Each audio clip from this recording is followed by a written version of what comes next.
자, 오늘도 감사한 마음으로 또 시작해 봅니다. 저기 바다 건너 여왕님 잘 들으시오. 어제 이어 수양고치법. 수양고치법이라는 게 뭐냐면 정력이 약해지면 뼈도 약해지고 치아도 약해진다.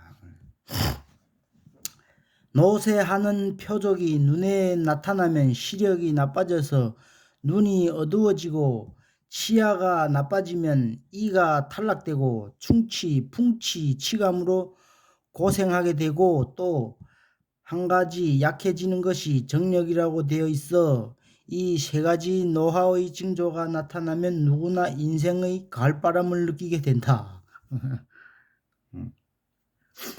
제일 저기 나이 먹는 데 있어서 제일 먼저 저기 나타나는 게 이제 눈하고 저기 이빨하고 정력이라는 거예요.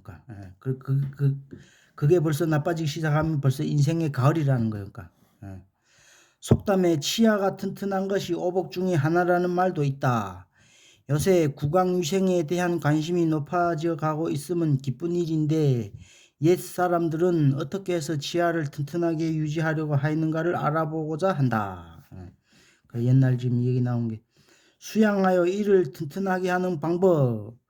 100가지 양생법이 있을지라도 입안의 치아를 튼튼하게 하는 것보다 중요한 것이 없다. 양치질과 입안을 씻어내는 것을 하지 않으면 이가 상하고 충치가 생기는 매체가 된다. 늘 양치와 씻기를 부지런히 하여야 이가 튼튼해진다. 입안은 양치질 자주 하고 입을 자주 씻어내야 된다는 거야. 그래야 충치가 안 생기고 튼튼해진다는 거야. 뭐 당연한 얘기죠, 그러니까. 근데 나이 먹으면 이거 하기 싫어갖고 안 하는 사람들이 많을 거란 말이에요. 지극히 상식적인 표현이지만 또한 진리인 것이다. 상식적인 표현이란 거. 그리고 또 옛 사람들은 치아는 뼈에 속하며 신장, 오늘날의 신장은 주로 소변을 배설하는 기능만을 말하지만 여기서 말하는 신장은 정력이 근원이 되는 기관을 말한다. 오늘날의 부신의 기능도 그중 하나이며 정력을 조절하는 내분비 계통 전체를 말하는 것으로 생각된다. 나타남이라고 했다. 뼈를 이제 관장하는 게 이제 우리 몸에서 이제 신장이라는 거니까 신장이 소변도 관장하지만 뼈에 관장한 내장 중에서 이제 장기 중에서 정력도 조절하고 내분비 계통을 조절하는 게 이제 저기 뭐야 신장이에요. 신장. 신장도 튼튼해야 된다는 거. 정력이 약해지면 뼈도 약해지고 치아도 약해지기 때문에 치아를 튼튼하게 유지하려면 구강위생이 필요한 동시에 정력을 남용하지 말고 전신 건강을 유지해야 한다. 양생을 힘쓰는 사람은 새벽에 깨어나면 이를 마주치는 운동을 하는데 그렇게 하면 평생 치아의 병을 모르고 지나게 된다. 그러니까 치아를 일어나면 치아를 몇 번씩 두드린다는 거니까 이런 식으로.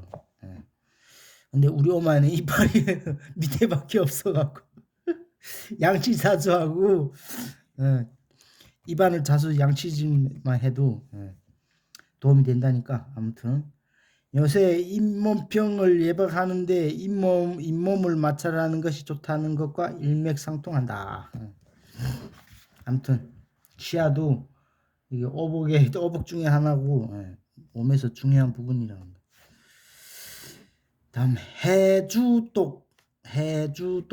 직접 연근 생굴은 구독에 좋다. 직접하고 연근이 생굴 이게 주독에 좋다는 거야.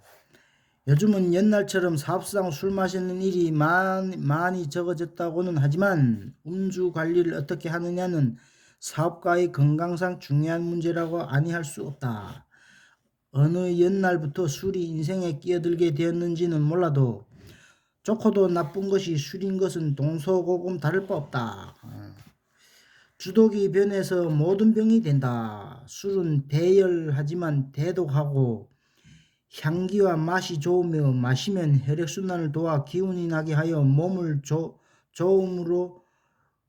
좋음으로 모르는 사이에 과음을 하게 된다. 술 마시면 이렇게 대열하지만 대독하고 향기와 맛이 좋아서 계속 먹게 돼서 혈안순환도 좋은데 향기와 맛이 좋아서 계속 먹게 되면 자기도 모르는 사이에 많이 마시게 된다는 거예요. 오랜 세월 술을 마신 사람은 오장육부에 독이 쌓여 근육, 신경 등이 손상되어 수명이 짧아지니 어찌 조심하지 않을 수가 있겠느냐. 너무 많이 마시면 안 좋다는 거예요. 독이 그러니까 알코올 중독 된다는 거니까 이게. 주독이란 게 알코올 중독이라는 얘기 같아요. 그러니까 주독으로 생기는 병이 처음 가벼울 때는 구역질, 식은땀, 피부 상처, 주독코, 그러니까 코가 새빨개진 주독코, 설사, 명치와 옆구리가 결리는 정도여서 발산시켜 고칠 수 있지만 병이 오래되어 깊어지면 당뇨병, 황달, 폐병, 치질, 배에 물이 잡혀 생기는 고창증, 시력상실, 천식, 간질 등 이루 헤아릴 수 없는 모든 병이 생긴다는 글귀가 계속된다. 술이 이렇게 위험하다는 거예요. 알코올 중독이.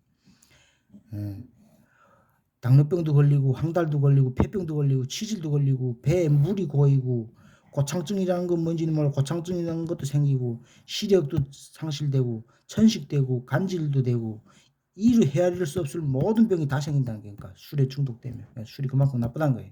중독되면 적당히 먹으면 괜찮은데 그거를 해결하는 방법으로 여기 나온 게 이제 칡뿌리가 있네. 칡뿌리가 주독을 풀어주며 술에 취해 깨어나지 못하는 것을 고친다.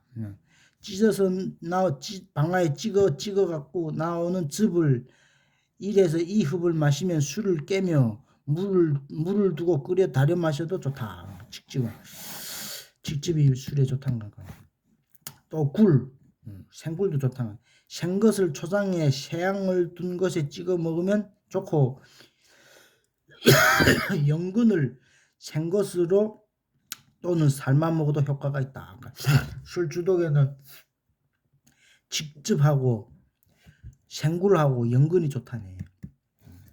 배추로 국을 끓인 것 또는 김치를 먹는 것이 좋다. 그래서 배추 우거지 해장국이 좋다는 것일까? 그 아침에 술이나 많이 먹은 날 다음 아침에 이제 우거지국 해장국 먹는데 이제 우거지가 꼭 들어가잖아요. 배추도 좋다는 거니까 김치하고. 요새 연구에 의하면 인삼차를 달여 마시면 알코올 대사가 빨라서 술을 빨리 깨게 하고 간에도 좋다는 근거가 있다. 인삼차도 괜찮고.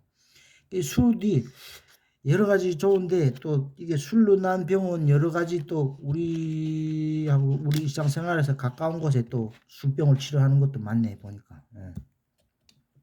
굴이라든가 직즙이라든가 생굴이라든가 김치 배추 인삼 이런 건 흔하니까. 그러니까 빨리 술이랑 좀 많이 먹었다 싶으면 다음날에는 이런 걸로 보충해줘야 된다는 거예요.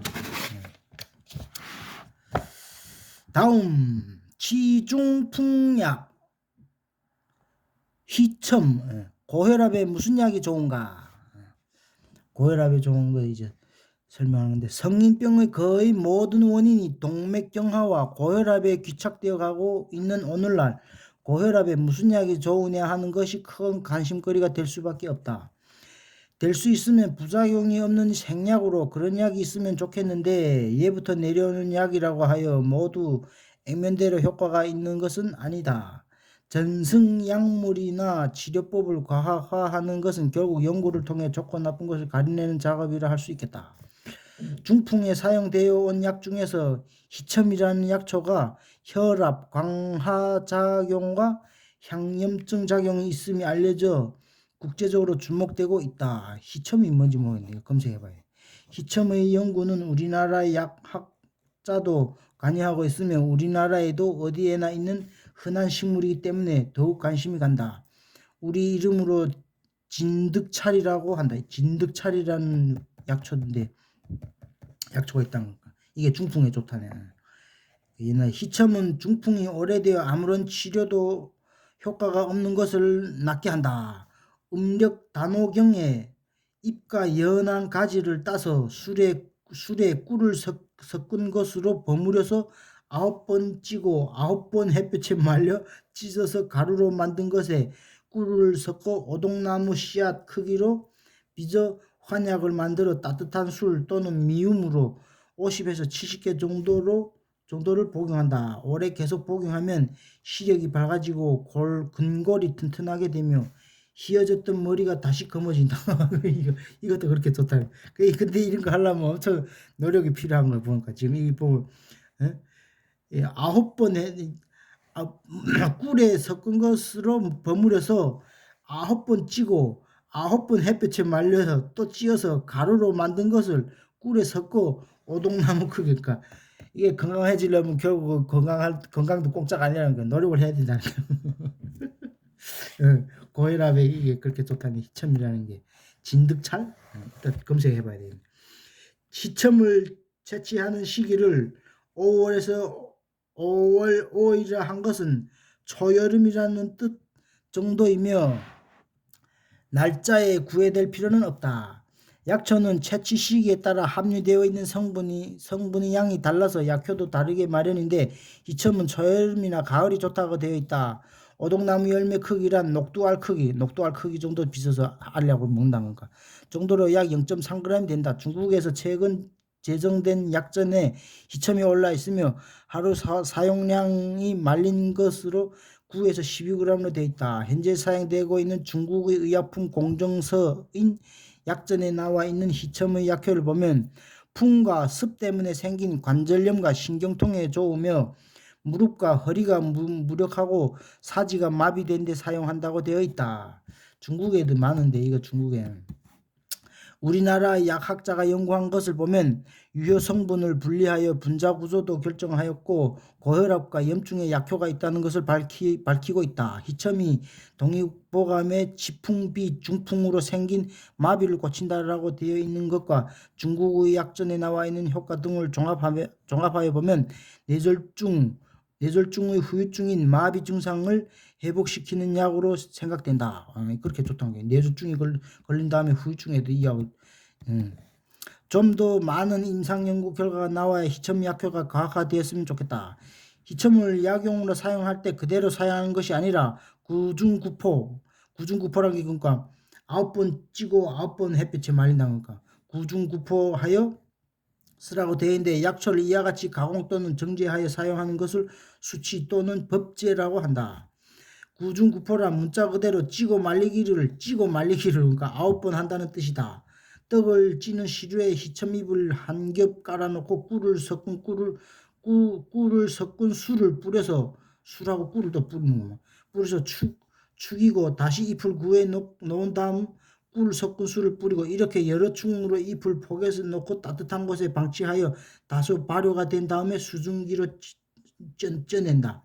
이를 햇볕에 말리고 말린 잎사귀를 다시 시루에 차곡차곡 쌓으면서 술을 불려서 다시 쪄낸다. 야, 이거 얼마나 복잡한 거야. 이와 같은 조작을 9번 되풀이한다는 거니까 9번 되풀이한다는 것인데 9이라는 숫자에 특별한 뜻이 있는 것은 아니라 충분히 반복하여 찌고 말리는 것을 말한다.